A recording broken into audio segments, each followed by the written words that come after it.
Ang mga taong nagkakasala na walang alam sa kautusan ni Moises ay mapapahamak, at ang kaparusahan nila ay hindi ibabatay sa kautusan.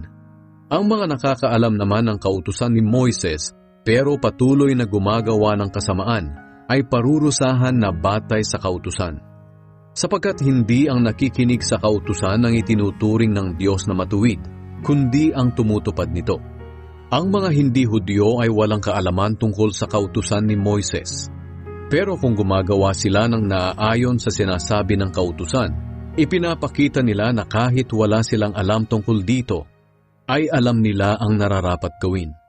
Ang mabubuting gawa nila ay nagpapakita na ang iniuutos ng kautusan ay nakaukit sa kanilang puso. Pinatutunayan ito ng kanilang konsensya, dahil kung minsay inuusig sila nito, at kung minsan na may ipinagtatanggol. At ayon sa magandang balita na itinuturo ko, ang konsensya ay pagbabatayan din sa araw na hahatulan ng Diyos sa pamamagitan ni Hesukristo ang lahat ng lihim ng mga tao.